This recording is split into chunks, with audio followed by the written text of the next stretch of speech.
Trump versus the establishment. I'm Jason Chaffetz in tonight for Sean. Just 24 hours ago, many in the mainstream media were openly mocking President Trump for losses in the stock market and ridiculing him for not visiting our troops during the Christmas season. Once again, the destroy Trump press looks a bit foolish. Today, the stock market bounced back with a record single-day point gain. And President Trump, along with the First Lady Melania Trump, spent the day with our troops after a surprise visit to Iraq, where he shared his gratitude for all of America's brave servicemen and women. Watch this. Thank you and every service member throughout this region for the near elimination of the ISIS territorial caliphate in Iraq and in Syria. 2 years ago, when I became president, they were a very dominant group. They were very dominant. Today, they're not so dominant anymore. On his way back from Iraq, President Trump visited U.S. soldiers in Germany. We'll keep you updated on his surprise trip throughout the show. But first, joining us now with reaction, the author of Why We Fight, Fox News national security strategist Sebastian Gorka, former press secretary for Vice President Pence, and member of the Trump 2020 Advisory Board, Marc Lotter. And from the Wall Street Journal, one of my personal favorites, Kimberley Strassel. Thank you, all three of you, for joining us on this beautiful night in this great holiday season. I want to start with Dr. Gorka here. The president is out there. I think one of the great strengths of the president has been his foreign policy, but there have been some moves. What's the signal and the message that the president is trying to portray out there to the world? Well, Merry Christmas, Jason. It's a very simple one. It is the antithesis of the previous 8 years under the Obama White House. Remember, under that administration, we had concepts such as leading from behind, which is, of course, an oxymoron, and strategic patience, allowing others to take the initiative, built into the foreign policy of the United States. Basically, America withdrew from the world and allowed others like Putin, like ISIS, like China, like Iran, to take the initiative and destabilize the globe. What you saw today, I spoke with the White House yesterday as the president was on his way to Iraq. What you see is an expression of American leadership reasserted. Whether it's saying in Syria, look, we've done what we came to do, the caliphate is destroyed, now others have to pick up the load, or whether it is spending your Christmas as commander-in-chief with the First Lady, the first time ever a First Lady, in my understanding, has visited Iraq since 9/11, taking your Christmas celebration and taking it to the troops, and that amazing moment that Sarah Huckabee Sanders shared with us when one of our servicemen said to the president, I came back into the armed services because of you, Mr. President. And his response was what? I am here now in Iraq because of you. That's the Make America Great Again way, and that's Donald Trump. Now, Mark, what is that? Tell us about the perspective from the international community. We are the world's preeminent superpower. So what is the message that President Trump is putting out there by being on the ground himself in Iraq? Well, I think it sends a strong message that the president has the backs of our soldiers and our airmen and our sailors, no matter where they're stationed in the world. And he showed that. He demonstrated that. And this is a president who's also stood with them by rebuilding our military. And so much emphasis has been placed today on the launch of the hypersonic missile over in Russia. This is a president now who saw our military decimated under the Obama administration. He stood up. He's rebuilding our military. He is putting us in a position where we can defend ourselves and our allies around the world, and our enemies know it.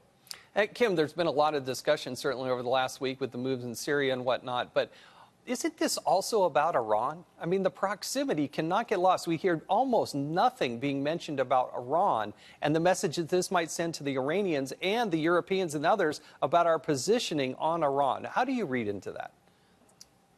Well, that's why this was so important, because coming on the back of the announcements about Syria and Afghanistan, the worry was, of course, that the message that was being sent to Iran was that we were not certain about our commitment in key areas in that region. And by going there, by making it clear we're not withdrawing from Iraq, we're not stopping the fight against ISIS, and we're not ceding the territory and the regional control to Iran, that is a good message for the president to have sent. But can I just add something, Jason? Sure. I think it would be worthwhile, there's all this focus right now on what this means and the president's rough week, and the press has all been struggling and focusing on that. This is just a straightforward story of a president going over to visit the troops, saying hello, which is a customary thing to do, and we should be celebrating it for that in and of itself. So, Mark, do you think we're going to see a lot of corrections on the front pages of the newspapers and talk shows across the country? Is that going to happen? No, absolutely not. They're already picking apart every word that he said. And to Kim's point, the only video and the only audio we really need to hear are those troops who were chanting USA, USA when the president and first lady walked in there. They love their commander-in-chief in Donald Trump. You know, Dr. Gorka, one of the, I think, the important messages to the troops is that we as Americans, all of us Americans, no matter your political stripes, that we stand behind the troops. Was this just a photo op? I mean, the criticism is, hey, Donald Trump didn't go there, and then as soon as he goes there, they say, oh, it's just for a photo op. What does this mean, and what is the message that President Trump is saying to the men and women and their families who put their lives in line for our United States military and for this country? Jason, it has nothing to do with the photo opportunity. It was leaked, so now I can discuss it. In the second month of the administration, we had 18 future Green Berets visiting the EEOB, the Eisenhower building next to the White House. After their visit to the NSC, I took them to meet the president. The president took time out of his schedule to meet these young officers. Each one was photographed next to the president at the Resolute desk, not because those photographs can be used in public, because these are our cutting-edge Army Special Forces guys. Those photographs never see the light of day, but he wanted to give something to them, to give back, to show them that he so respects anyone that wears the cloth of the Republic or law enforcement. I've seen it again and again and again. The first thing the president does when he gets off Air Force One, when there are no cameras there, at that base, he gets off and he goes down and he shakes the hand of every police outrider to show his respect. This is a man who loves those people, and it makes such a change after the Obama years. No, it does. And the president is on the ground as we speak at the Ramstein Air Force Base there in Germany. It's the middle of the night, but he's there visiting with troops. You know, those Air Force bases are working 24/7, and the president is there on the ground as we speak. Kim, I also want to talk, though, about the other big news that happened today, which was the stock market, a 1,000-point gain, which is not a typical day.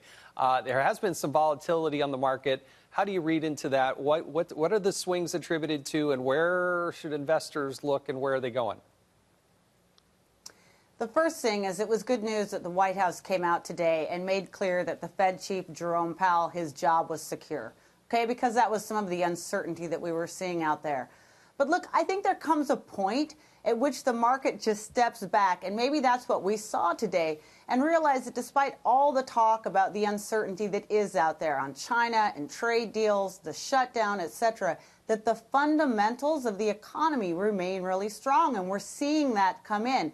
Really robust holiday sales. We're going to have GDP come in at a very strong number this year. Unemployment remains low. All of these things that are key indicators of economic strength and manufacturing and other areas, they really are looking good. And hopefully that's what you're seeing today, is a bit of a correction with regards to the market. And the market's not an indicator of the economy, obviously, but it takes its cue from economic signals. And hopefully this is a return to a little bit of rationality about the future and the prospects for U.S. growth. Now, Mark, one of the things the president also said while he was in Iraq is that he plans to visit the southern border. What would you like to see the president do? And how does this play into the shutdown fight and discussions that we have going on almost an hourly basis right now?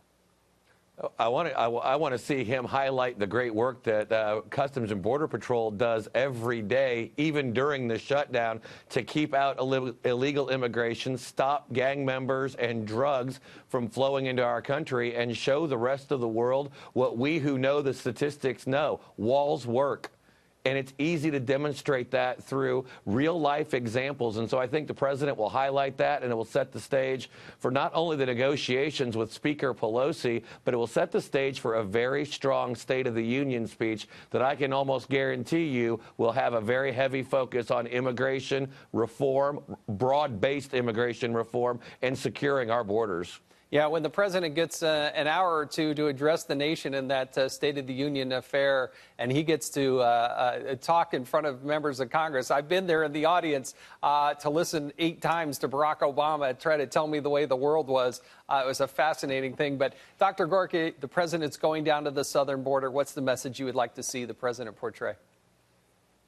Well, Mark's right. In addition to recognizing the incredible work of CBP and ICE and everybody that wears the uniform and protects us at the border, there's one very simple message. The wall will be built, and the border is a national security issue, Jason. You know as well as anybody else. This isn't about, illegals who are turned into a voting base for the Democrats. This is about MS-13. It's about drug trafficking. It's about women who are raped as they come across the border, minors being handed into the hands of coyotes. This is a national security issue, and that is how the president is going to represent it to all of America, whether Chuck Schumer or Nancy likes it or not.